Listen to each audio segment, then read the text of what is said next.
I'd like to introduce Eriksavetsky to you. He's our guest today, and he's come on the show to talk about underwater videography. Welcome, Erik. Hi, Michelle. Now, first of all, how did you come to Nantucket? How did that happen?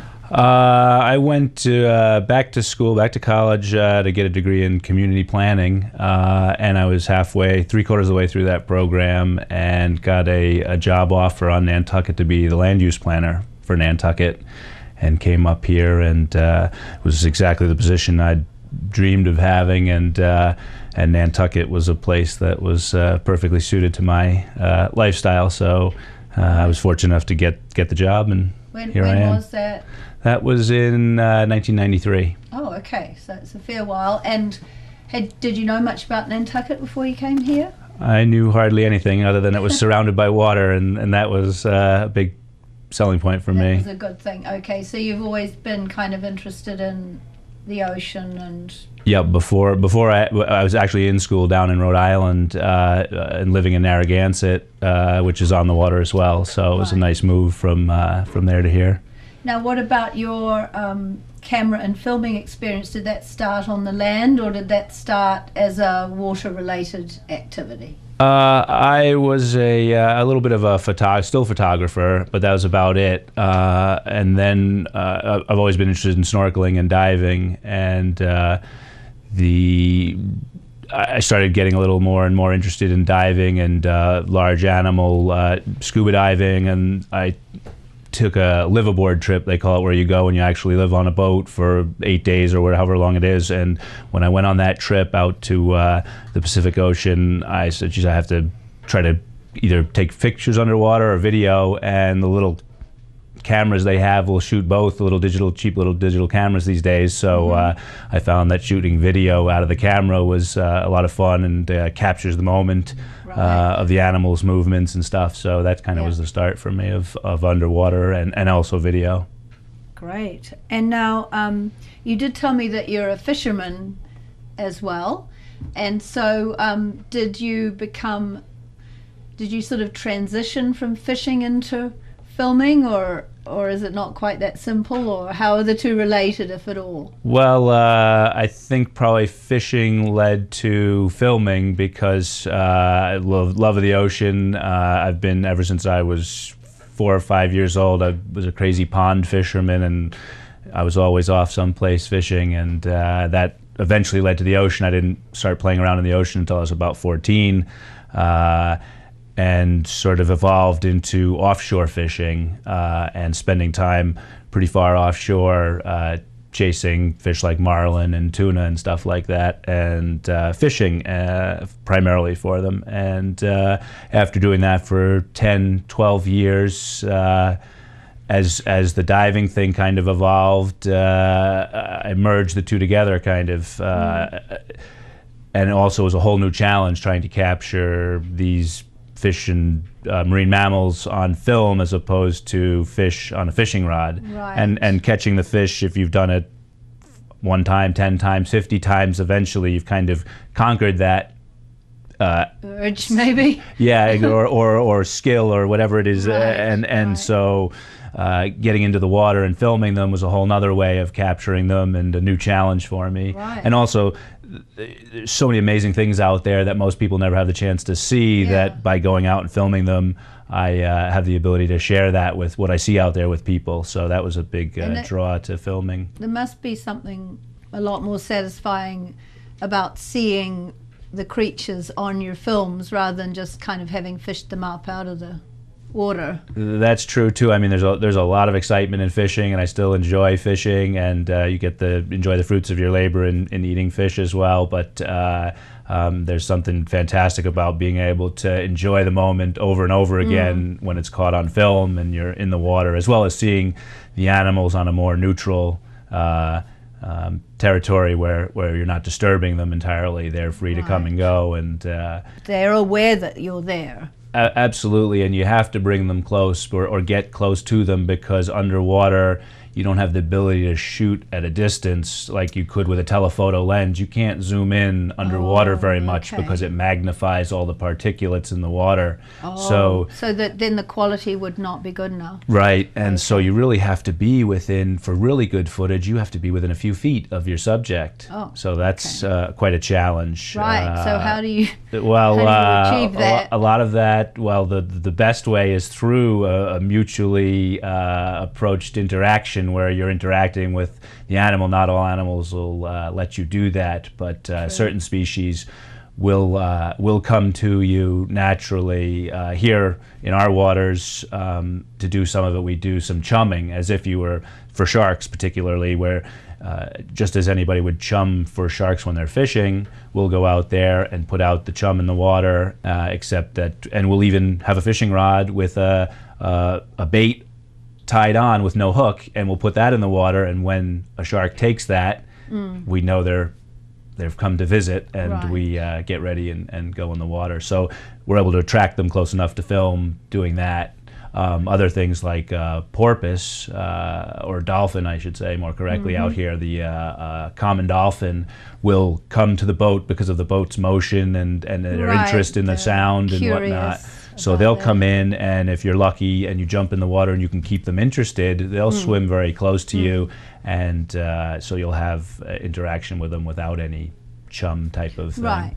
So there's two different styles. When you put food in the water for sharks, that's not a problem. I mean, they don't sort of, often when sharks are portrayed on the television or in films, they're having a feeding frenzy and they're tearing each other apart or things apart, the fish apart or whatever. So that's not the way they really behave necessarily. That's a great question, and something I'm really interested in eventually trying to get out in film is the misunderstanding of sharks, and I think more and more people are understanding that now. The movie Jaws really portrayed sharks in a very public fashion as these demons and going to kill anything in sight, and I can tell you that we go out there and we put this chum in the water and make the water all full of flavor, and then we go in the water for hours with up to 10, 12 sharks at a time, primarily blue sharks, but some mako sharks and occasionally dusky sharks, and have no problems whatsoever. It's not 100% safe, but the sharks are incredibly docile. I think I'll show you some footage where particularly the blue sharks, which will come right up to you. They seem to be attracted to the camera and possibly the metal in the camera, giving off a slight electrical current, and put their nose right up into the camera. They bump into you, they bump into the camera, but they don't open their mouth. They're totally non-aggressive, and we spend hours in the water with sharks, and you have to be very alert. I think another thing that distinguishes this situation, or the situation we're in, is that we have a mask on, and we're under the surface, even though we're snorkeling mostly, not scuba diving, but we're still with our face in the water, and we're looking around, and you're making eye contact with the sharks. So all of a sudden, it's a whole different relationship compared to somebody that's on the surface in the water with their head above the water, not looking, flipping around and whatnot, and there's no eye contact. I think the shark has a different perception of that person because there's no eye contact, and that changes the game a little bit. So when we're in the water, we have to be very aware of what's going on. It's not an entirely safe thing, but I don't find it to be a dangerous thing either. Honestly, nothing's really entirely safe. I mean, we're probably safe right here, but the minute you get in your car and drive, you're not entirely safe either. Absolutely. So that's an amazing thing that is probably really misunderstood. So by sharing my footage and interaction with the sharks, it's something that I want people to see and understand, and hopefully respect and appreciate the sharks, and look out for their well-being. That's kind of what we need going on today.